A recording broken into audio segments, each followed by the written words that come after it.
Itom lagi. Hala, oh may tulo talaga sa ilalim, may. Seryoso. Nag-awas. Ang gasolina. Magkano bayad talaga yan, sir? Hindi marami, mga 15. Wala ko pisa. Magkano yung pesa? For always 20. Oh, diba napakalaki niyan, may. Hi! Hello!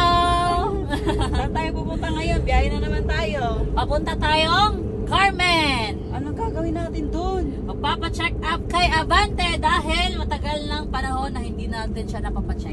Oo, kasi sobrang busy, sunod-sunod. Tapos malalayo yung pinupuntahan natin, Day. Tapos ngayon nga, ngayong araw pa lang na to, na-washingan si Abante talaga. Yes. Naku, halos 3 weeks din, walang washing si Abante, kawawa naman.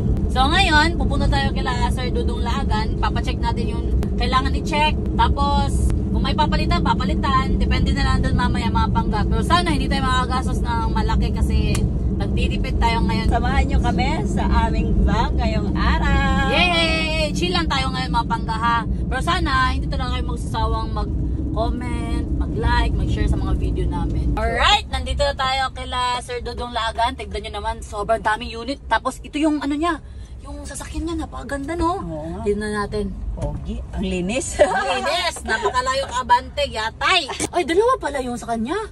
Ay, dalawa. Ay, hindi to sa kanya. Ito, ano no? Iba yung mukha, oh. Tingnan mo. Ay, oo. Sir Dudong? Davao. Ano na, Davao? Ay, as in? Naata, uy, giprank lang ka. Tato. Tara. Good to sa inyo, Dara.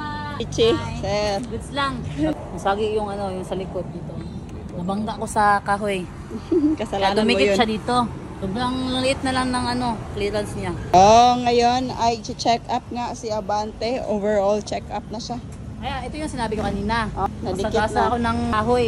Buti na lang, hindi sagad eh. Oh, compared dun sa kabila, no, may Oo. space pa talaga. Dito wala na. Yan, nililinisan na nila yung brake natin mga pangga. I-check nila lahat para malaman kung ano yung kailangan palitan or kailangan ayusin. Dito sa kabila, tapos na rin. So, antayin na natin yung update ni Sir Dudong Laagan mamaya kung ano nga ba yung mga kailangan ayusin ngayon. Let's go. May tubig pa to? May tubig pa.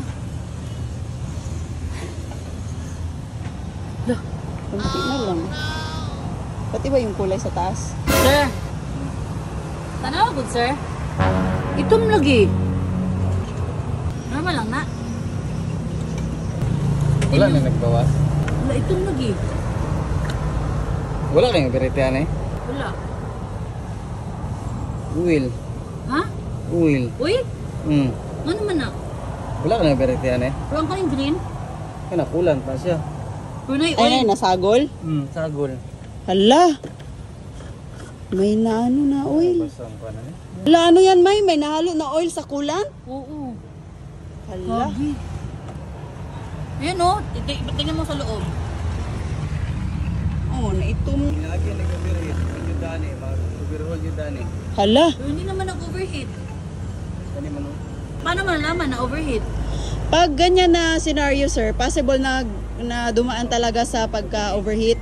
Ah.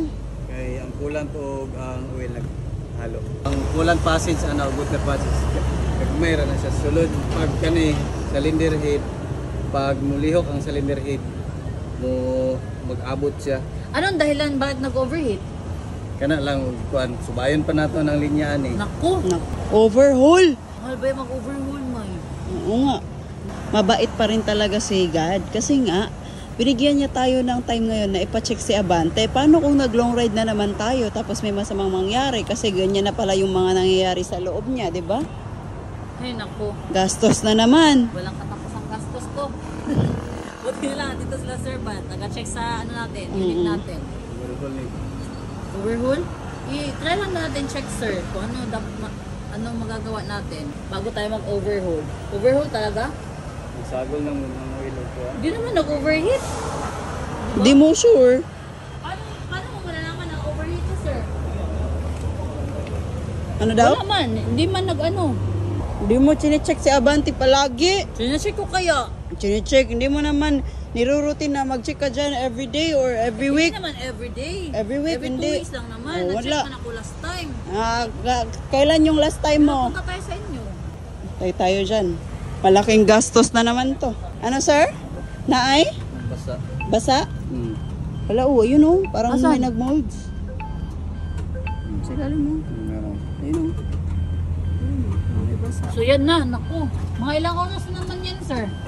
Bilin yun yung unit. Iwan? Ha? Yan. Babaan ito ng makina. Mga magkano din magagastos? Depende ano sa Situation? sitwasyon ni kungkag sa makina. Kung Naku. bago na natin. Paano Seryoso? yan? Mga 35 to 40 siguro. Depende ani sa kuan.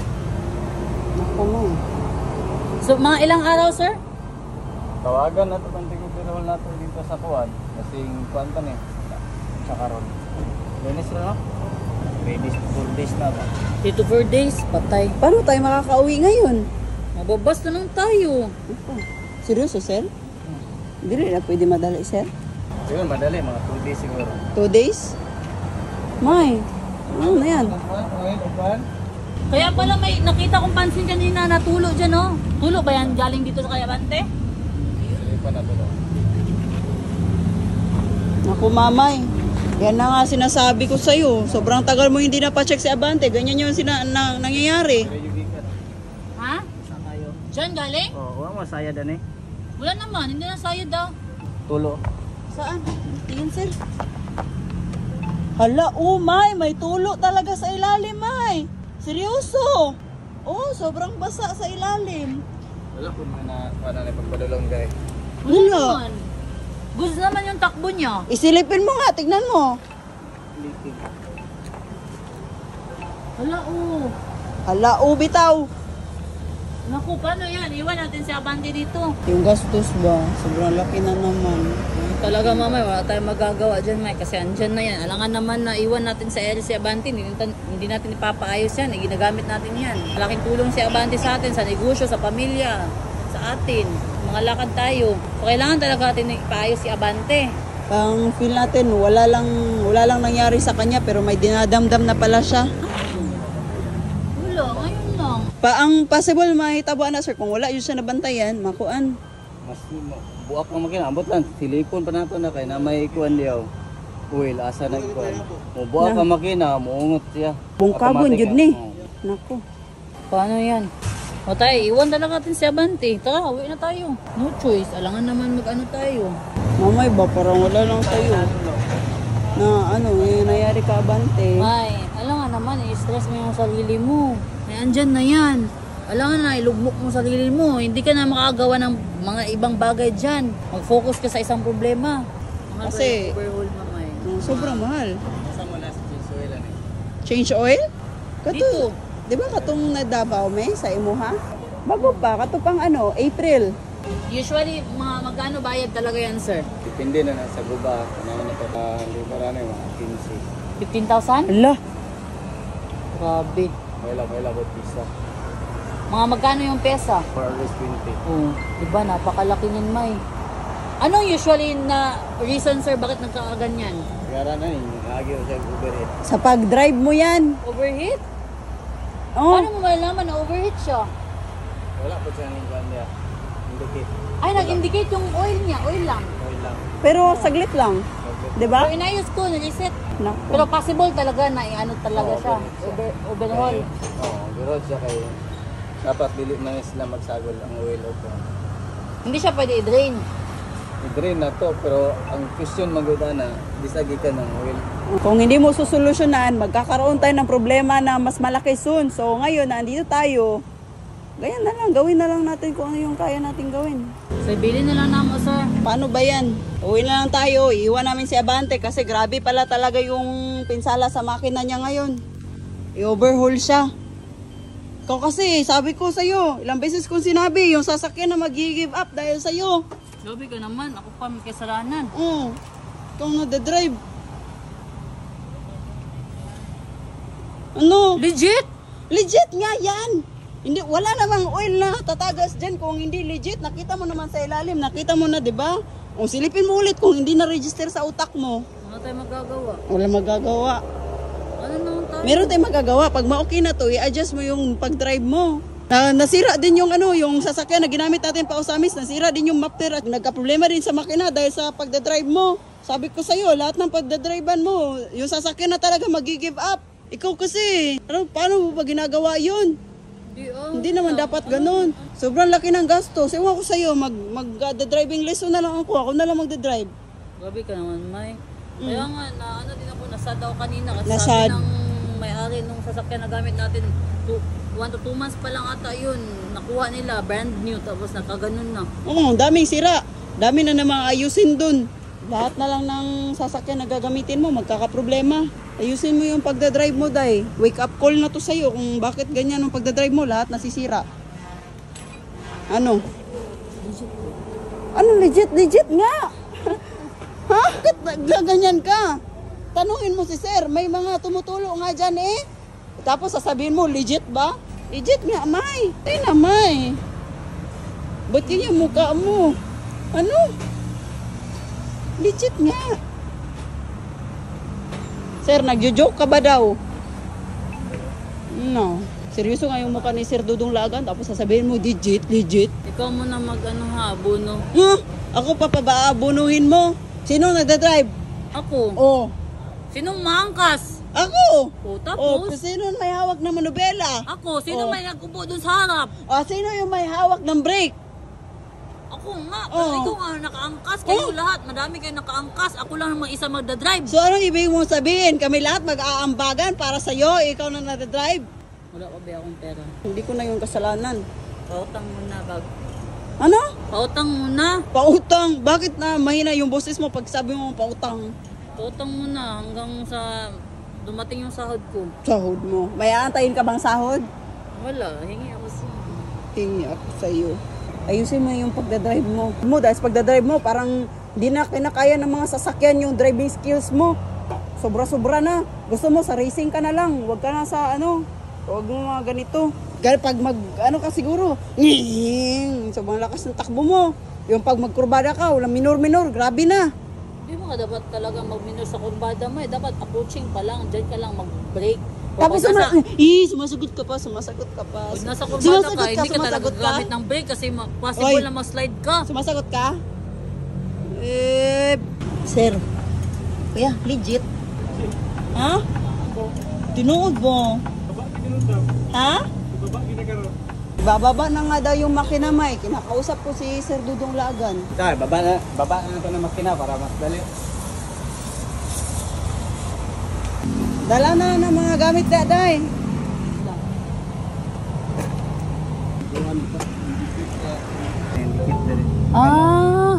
Nag-awas. Ang gasolina. Dili, kuha na siya. Kulan. Akong giyaan na. Kung kuha na siya. Ay. Ilisa na ito ni Gus. Thank you. Lakaw na, sir. Mo. Tara na. Balik na lang, sir, ha. May sasabihin mo na si Sir kung ano dapat natin gawin dito. Dahil na. Alam na lang, mag-bus na tayo. Ha? Nalang gani siya inguno ka ng unsay buhaton, no? Nga dili na mausab ang nanay pag-drive. Sir. Ano nga yung sasabihin mo ka, Norme?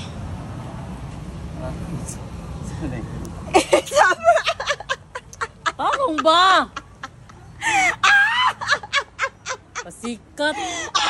Legit ba? May ano ba yan? Yung oil sa kulan. Pagtarong ba? Mag-overhaul, sir, dili.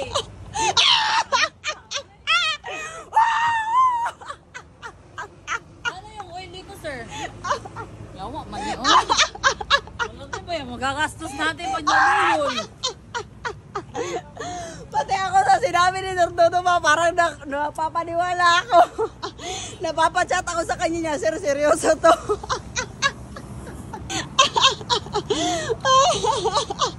Na-prank kita. Nag-chat ako kay Sir Dudong. Sabi ko sa kanya, Sir, na ako'y gusto i-content. Okay lang, prank natin si Norme. Sabi niya, ano yung i-prank natin? Sabi ko, pa-check mo. Tapos, atikon. Anong atikon? Mag-lie tayo sa kanya na malaki yung damage. Sabi niya, sige. Galing nyo ha, galing yung dalawa. Nakasundo talaga kayo. Yes! Woo! Success success yung prank natin kay Norme kasi kinabahan siya ng todo. Mayak ba ako sa gastos mo eh. Tapos nagalitan ko pa kanina. Magbas ka na dun, Kaw. Ayoko, wala kayo. Magbas ka na. Samok. Galing mo, no? Pati dito, pinaprank mo ko. Di ba, naalala mo nung nasa Usamis tayo, sabi mo, ayusin mo yung content mo, ha? Hindi ko na ako tinukod. Abi, pudgay na ako. Teacher Dodong ko, tala nang ngisi. Saan ba yak mo? Kaya daw, kaya ito magasto. Atit, yun yung mabirit yun. Bibit? Nalanay. Oh, munti ka na pala talaga. Okay. Okay. Tapos na. Alam nyo ba sa prank na to, kinabahan din ako. Damay na to. Grabe, Sir Dudong Lagan, ang galing mo, mang prank.